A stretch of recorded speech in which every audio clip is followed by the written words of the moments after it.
Hi guys! For today's video, nandito kami ngayon sa Night to Night. It's already 1 AM na. Dahil off ni Diras bukas, gigisingin natin sila ng biglaan. Ito yung late night gala. Tara guys, samahan niyo kami. Let's go!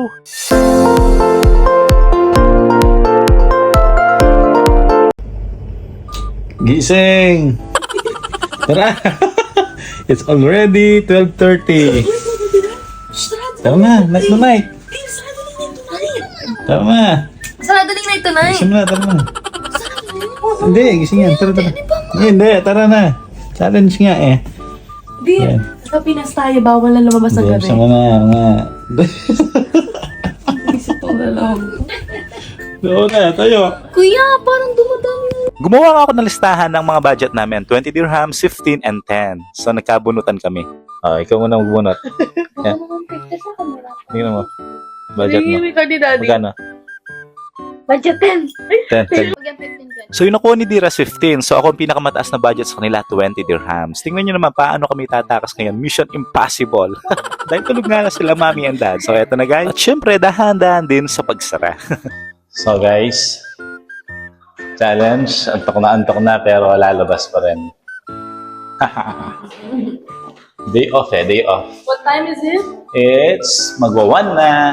Nandito na nga kami sa elevator at pababa na sa accommodation. Hindi ko nga alam paano nila gagastusin yung mga budget nila. Lalong-lalo na sobrang gastos nila.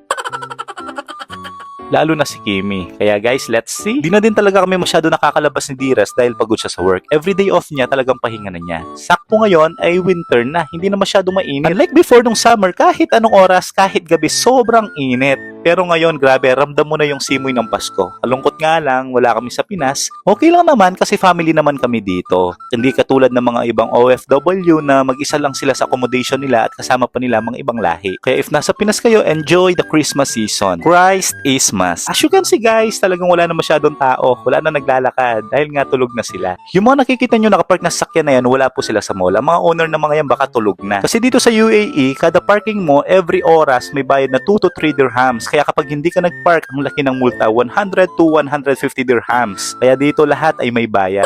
At dito na pala kami dumaan sa madilim na eskinita na to. Dahil shortcut ito sa likod ng mall. So ito nga pala yung entrance ng mall. As you can see, marami pa rin mga nagsha-shopping. Kasi bakit? Kasi nga palaging nakasale dito. So ito na si Diras, bumibili na ng chocolate. Bahala kang mag-budget dyan. Yung isa naman, nire-review yung mga magazine na merong discount. Kasi nga naman, 10 dirhams lang yung budget niya. Nakapwesto nga pala kami sa mga stall ng mga chocolates. Nakasale dito. Dating 4 dirhams or siguro mga 60 pesos. Ngayon, nasa 15 pesos mo na lang mabibili. Uy, Dir! Naiwan.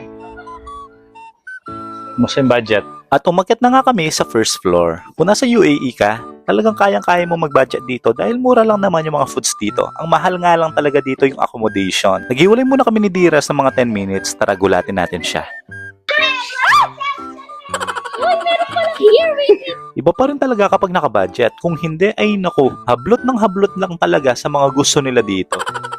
After 40 minutes of shopping at pagtitipid, eto nga pala yung mga pinamili namin. Bumili nga pala ako ng Boost. Dati sa Pinas gusto kong bilhin to kaso sobrang mahal. Buti naman dito affordable naman siya. At ang total budget na gastos namin ay 40 dirhams lang. 20, 15, and 10, 45 at meron pa kaming natitirang 5 dirhams. At kami pala ay pauwi na guys at bago kami uuwi ay bibili muna kami ng chai. Thank you guys for watching. God bless. Kaso nga lang ang problema, natapon pa ni Diras yung sa kanya. Hey!